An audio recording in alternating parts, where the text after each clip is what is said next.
जहानाबाद ज़िले की अगर बात करें तो कुल मिलाकर 3 विधानसभा क्षेत्र इस ज़िले के अंदर पड़ते हैं।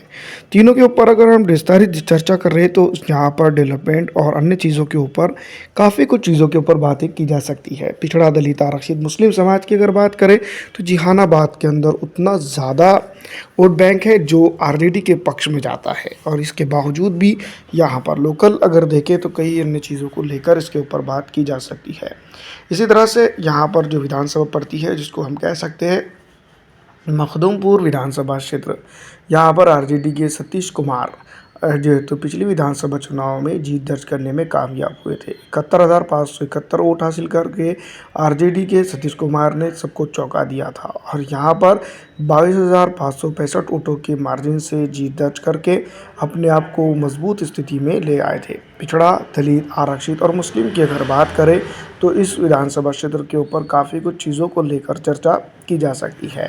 दूसरी तरफ अगर हम बात करें तो कई अन्य चीज़ें इसके अंदर काउंट की जा सकती हैं, लेकिन जहाँ पर सबसे ज़्यादा जिसकी गुफ्तगू या चर्चा जो चल रही है उसके ऊपर अगर बात की जाए तो मैं आपको बता दूं कि पिछड़ा हो या दलित हो या आरक्षित समाज हो, वो अपने आप को इस विधानसभा क्षेत्र के अंदर ठगा हुआ महसूस करता है, क्योंकि इस विधानसभा क्षेत्र के ऊपर जिस तरह से वोटिंग हुई है और जिस तरह से भारतीय जनता पार्टी के प्रत्याशी को यानी गठबंधन के प्रत्याशी को हराकर यहाँ पर की जनता ने जो है तो आरजेडी को जीत दर्ज कराई, ये काबिल तारीफ़ है। इसके बावजूद भी आरजेडी की तरफ से यहाँ पर डेवलपमेंट और कई कई अन्य चीज़ों को लेकर जो तो बात तक नहीं की गई है, जिसके चलते जनता काफ़ी तराहीम तराहीम करती नज़र आ रही है और नाराज़ है। मौजूदा विधायक सतीश कुमार के लिए काफ़ी कांटों भरा ताज इस बार विधानसभा के अंदर चुनाव जीत कर जाने के बाद हो सकता है।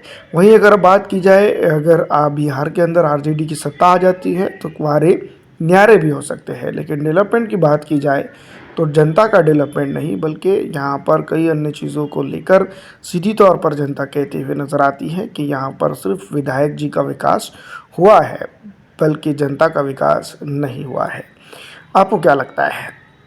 दूसरी तरफ अगर हम बात करें इसी विधानसभा की, इसी ज़िले की घोसी विधानसभा क्षेत्र आती है।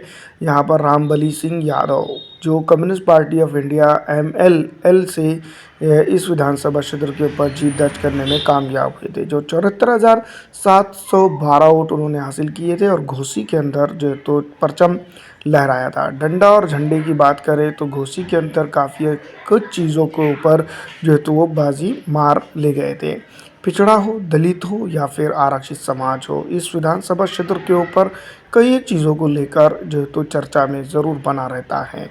वहीं अगर हम बात करें तो इस विधानसभा क्षेत्र के ऊपर या फिर इस विधानसभा के अंदर डेवलपमेंट की, तो डेवलपमेंट के मामले कई जगहों पर जो है तो अभी भी निलंबित दिखाई पड़ते हैं। इसके बावजूद भी यहाँ पर की जनता मजबूरन जो है तो घोसी के अंदर ये बात कहते हुए नज़र आ रही है कि इस बार जो है तो आरजेडी की सरकार बनना तय है। तमाम तर चीज़ों के बावजूद यहाँ पर जनता दल यूनाइटेड और आरजेडी का जो तो गठबंधन होने के आसार फिलहाल नज़र आ रहे हैं, लेकिन कम्युनिस्ट पार्टी ऑफ इंडिया ने जो है तो ये विधानसभा क्षेत्र छीना था, जीता था।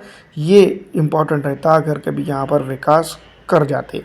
ऐसा नहीं हो पाया जिस तरह से आप समझ रहे हैं। फिलहाल दोस्तों मैं आपको बता दूं कि घोसी विधानसभा क्षेत्र के ऊपर अगर बात की जाए तो RJD versus Janata Dal United या फिर बीजेपी के दरमियान यहाँ पर मुकाबला खड़ा हो सकता है। इसके बरअक्स कई एक जगहों पर जो है तो डेवलपमेंट की बातें भी की जा रही है। जहानाबाद की अगर बात करें तो जहानाबाद के अंदर पलायन का मुद्दा सबसे पेश रहेगा। ऑल इंडिया मजलिस से इत्तेहादुल मुस्लिमीन के सदर बैरिस्टर असदुद्दीन अवैसी साहब भी कई एक जगहों पर जो है तो यहाँ पर चर्चा का विषय बनते हुए नजर आ रहे हैं। जहानाबाद के अंदर अगर हम यूँ भी कहें कि तीनों के तीनों विधानसभा क्षेत्र के ऊपर ज़िले के लोगों ने जो तो आरजेडी गठबंधन को काफ़ी मात्रा में वोट किया और तीनों के तीनों सीटों के ऊपर उनको विजय दिलाई, तो इसमें कोई दो राय नहीं है। लेकिन इसके बावजूद भी यहाँ पर आरजेडी या फिर उनके घटक दलों ने डेवलपमेंट की बात नहीं की है या फिर यहाँ पर डेवलपमेंट की चर्चा नहीं की है। खुद जहानाबाद विधानसभा क्षेत्र के इसके ऊपर हम जो है तो बात कर सकते हैं।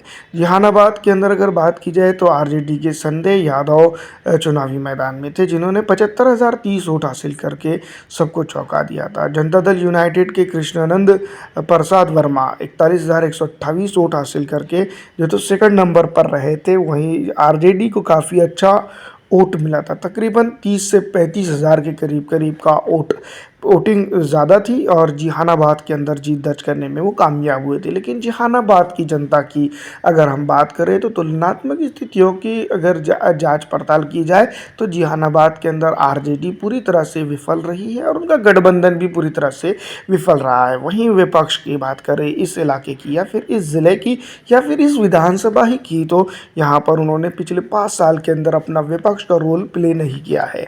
सत्ता के नशे में चूर आरजेडी हो या फिर जेडीयू हो, दोनों ने ही जनता का खूब तरह से इस्तेसाल किया है। यहाँ पर इस बार जनता की अगर बात करें तो जनता काफ़ी त्राहिम त्राहिम करते हुए नजर आती है और आने वाले विधानसभा चुनाव के अंदर एक बड़े उलटफेर की खुशबू भी इस विधानसभा या फिर इस इलाके से निकलते हुए नजर आती है। इसी तरह के अगर हालात रहते हैं तो जहानाबाद के अंदर हम कुल मिलाकर ये बात ज़रूर कह सकते हैं कि नीतीश कुमार की पॉलिटिकल पार्टी यहाँ पर काफ़ी अच्छा डंडा और झंडा गाड़ सकती है। वहीं अगर पूरे ज़िले की बात करें तो नीतीश बाबू इसके बराबर के जिम्मेदार समझे जा सकते हैं। आरजेडी लालू यादव का परिवार भी इसके लिए काफ़ी बराबर का जिम्मेदार समझा जा सकता है, क्योंकि यहाँ पर 3 सीट आती है और तीनों की तीनों विधानसभा पे आरजेडी गठबंधन ने काफ़ी अच्छा दनाकर जीत दर्ज की थी। लेकिन इसके बावजूद भी यहाँ पर सड़कों का मामला है, विकास का मामला है, पलायन का मुद्दा है, बेरोजगारी का मुद्दा है, लॉ एंड ऑर्डर का मुद्दा है और कई अन्य चीज़ें हैं। यहाँ पर सीधी तौर पर ये लोग ये ज़रूर कहेंगे कि यहाँ सत्ता उनकी नहीं है, लेकिन दोस्तों एमएलए फंड से अगर यहाँ पर खर्चा किया जाता है और तमाम तर चीज़ें की जाती है तो विकास बहुत सारा होता है। हर चीज़ के लिए नीतीश कुमार या फिर उनकी पार्टी के गठबंधन के नेता जिम्मेदार नहीं हो सकते हैं। दूसरी तरफ यहाँ पर अगर देखा जाए तो नीतीश कुमार के घटक दलों ने भी काफ़ी कुछ चीज़ें करनी चाहिए थी, उनके ऊपर भी जिम्मेदारी यहाँ की जनता की आयत ज़रूर होती है इस सरकार के रूप में, लेकिन काम कराने की जिम्मेदारी सबसे बड़ी और इम्पॉर्टेंट इस विधानसभा क्षेत्र के ऊपर अगर देखा जाए तो सीधी तौर पर बनती है आरजेडी गठबंधन की, क्योंकि इस विधानसभा इस इलाके के अंदर इस ज़िले के अंदर जो है तो जहानाबाद के अंदर आरजेडी के तीनों सीटें गठबंधन की तीनों सीटें चुनकर आई है। आपको क्या लगता है मैं कमेंट करके ज़रूर बताइएगा। फिलहाल दोस्तों जिस तरह से हालात दिखाई दे रहे हैं बिहार के और बिहार की विधानसभा के अंदर जिस तरह की माहौल है, उन तमाम तर चीज़ों को देखते हुए यही लगता है कि बिहार के अंदर इस बार गठबंधन का जो तो कहीं ना कहीं पाला बदला जा सकता है।